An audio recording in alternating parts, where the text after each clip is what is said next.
আসসালামু আলাইকুম প্রিয় দর্শক। সব জায়গায় পানি, জিনিস যায় ওই জায়গায় পানি, সব জায়গায় পানি।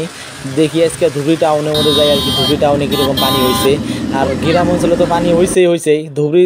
ধুবড়ি ডিস্ট্রিক্টের এমন কোনো জায়গা নাই যে জায়গাত বান নাই, মানে সব জায়গায় আছে। কেউ কোনো জায়গাত বৃষ্টির পানিয়ে বান, কোনো জায়গাত নদীর পানিয়ে বান, মানে পুরাই জায়গায় মানে ভাসতেছে খালি। ধরে ধুবড়ি ডিস্ট্রিক্টে পুরো আসামেই জায়গায় জায়গায় বানপানি হইতেছে। এবার প্রচুর বানপানি হয়েছে।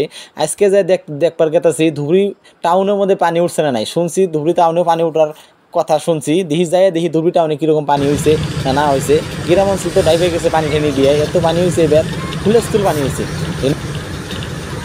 গোলগুঞ্জ পার হইলাম, গোলগুঞ্জ পার হওয়ার পরে এই যে দেখুন এই জমির ভিতরে কীরকম পানি হয়েছে। এগুলো কিন্তু পানির পানি না, এগুলো বৃষ্টির পানি দিয়েই পুরো পানি হয়ে গেছে। দেখুন রিমঝিম বৃষ্টি পড়তেছে, মানে টুপুর বৃষ্টি পড়তেছে। আর দেখুন চারিপাশে কীরকম পানি হয়েছে। এই বৃষ্টির মধ্যে আমি মেলা দিলাম, মানে এক পাশে কিন্তু একদম পানি নেই, একবারে শুকনো। ডাইন সাইডে মানে ধুবড়ি যাওয়ার রাস্তা যেটা রয়েছে ডাইন সাইডে একদম শুকনো, পানি নাই। আর যখন বাল সাইডে দেখবেন আপনারা, পুকুর সাইডে দেখবেন তো ওদের কীরকম পানি হয়েছে, মানে এইরকম পানি হয়েছে পুকুর সাইডে দেখে আমি আসলে দেখেছি, মানে রাস্তার সমান লেভেল পানি। আর ডাইন সাইডে পশ্চিম সাইডে কোনো ধরনের পানি নেই, মানে একদম পানি নেই, মানে পানি পড়ার সাথে শুকিয়ে গেছে। আর পূর্ব সাইডে দেখুন কীরকম পানি, এই যে পুরে পানি দেখুন রাস্তার লেভেলের সমান পানি হয়ে গেছে, একদম রাস্তার লেভেল। এই যে ধাবার যেটা আছে এই ধাবার সামনে দিয়েও পানি দেখা যাচ্ছে, পুরে পানি দেখা যাচ্ছে ধাবার সামনে দিয়ে। দেখেন এই ধাবাটা যেটা দেখলাম, এই যে পুরে পানি হয়েছে দেখুন, পানাগুলো ভাসে গেছে। আর এই দিয়ে তাহলে এই দিক দিয়ে যদি পানি হয়েছে তাহলে ওই কূপ দিয়ে যেটা নদীটা পার হওয়ার পরে ওইদিকে যেটা গ্রাম রয়েছে তাহলে ওই গ্রামের মধ্যে কীরকম তাহলে পানি হইতেছে, মানে কীরকম পানি হয়েছে যেটা ধারণা করা যায়। এদিকে রাস্তার স্রোতে যদি পানি হয়, ওইদিকে শুনছি যে ওইদিকে বাড়ির মধ্যে বলে 1 কোমর করে পানি হয়। তাহলে ওইদিকে মানুষগুলো কী কষ্ট হইতেছে, কীরকম পেরেশানি হইতেছে। আর একটু আগে দেখলাম এবং সামনে এই যে দেখতেছে কীরকম পাবে না, ওইদিকে খেলে গাছ গাছালি দেখা যায়, আর অন্য কোনো কিছু দেখা যায় না, খালি গাছ করে দেখা গেতেছে ওইদিকে সামনে। এইদিকে দেখে আপনাদেরকে দেখাইতেছি, এই দেখুন কে মাছ মারতেছে, বহুত লোক মাছও মারতেছে। মাছের যেভাবে পানি আসলে তো মাছও আসে, মাছও মারতেছে মানুষে। ব্রিজ যাওয়ার টাইমে একটা হসপিটাল পাওয়া যায়, এটা হসপিটালের নাম হচ্ছে সিলারাই হসপিটাল। এই হসপিটালের সামনে দেখেন কীরকম পানি হয়েছে, হসপিটালের সামনে কীরকম পানি হয়েছে। এই দেখেন হসপিটালের সামনে পুরো পানি, যে গাড়িগুলো খারাপ হয়েছে গাড়ির নিচে, এগুলো কিন্তু কি বৃষ্টির পানি না, এগুলো হইতেছে বৃষ্টি তো পড়তেছে বৃষ্টির পানি না, এগুলো নদীর পানি, এই ব্রহ্মপুত্র নদীর পানি এগুলো উঠছে। তাহলে এই যে হসপিটালের সামনে যদি পানি হয় তাহলে ধুবড়ি টাউনে তো অবশ্যই পানি উঠছে। ধুবড়ি টাউনে দেওয়া যাওয়া যাক, ধুবড়ি টাউনে দিয়ে দেখি কীরকম ধুবড়ি টাউনের ভিতরে পানি হয়েছে। বাড়ির থেকে যেসব বাড়াইলাম তখন বৃষ্টি আসলো না, বাড়ির থেকে যেসব গাড়ি তুলছি হালাগুড়ের মধ্যে, গাড়ি তোলার পরেই বৃষ্টি পুড়ে নামছি।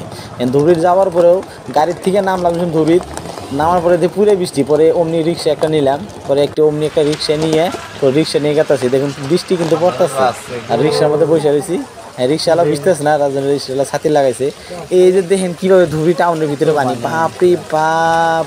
রিক্সা দেখি এই যে নিচের চেন অব্দি যেটা চলায়, মানে টানে যে চেন, এই চেন অব্দি তলায় গেছে গা, মানে চাকা অর্ধেক অব্দি ডুবে গেছে গা।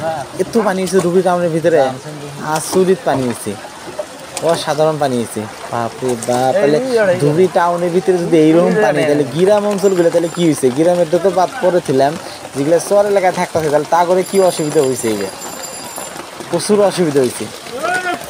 এই দেখেন মন্দিরের সামনে সামনে হইতেছে কলকাতা বাজার, এই যে সামনে এই কলকাতা বাজার, এই কলকাতা বাজারে আমরা ঢুকবো না। কলকাতা বাজারের সামনে আমার দোকান রয়েছে, মানে যেদিন থেকে মাল আনবা গেতেছি, মাল আনবা গেলাম, ওই মালের দোকানে দিয়ে কিরকম পানি হয়েছে না নাই দেখুন, প্রচুর পানি হয়েছে।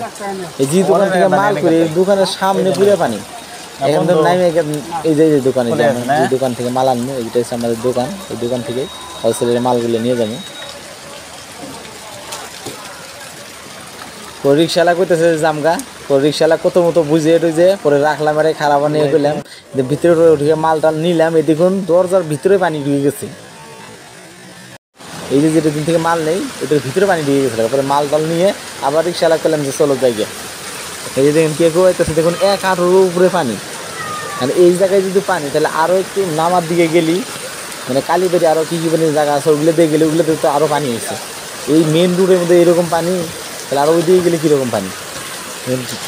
ভ্যানটা নিয়ে গেতেছে মাল টাল নিয়ে, দেখুন কে খুব বাচ্চারা খেলাইতেছে, এই যে গাড়ির মধ্যে গা ধুতেছে।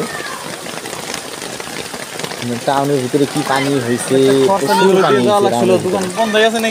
পরে রিক্সাওয়ালা করে কত বুঝে রাখলাম, বললাম তোমার অসুবিধা নেই, তোমার কতটাই ফেলাই দিবনি, তা তুমি খারাপ থাকো। যদি রিক্সাওয়ালাতে গেলো দিকে তাহলে আমি মাল নিয়ে বাড়িতে খুবই অসুবিধা হইনি।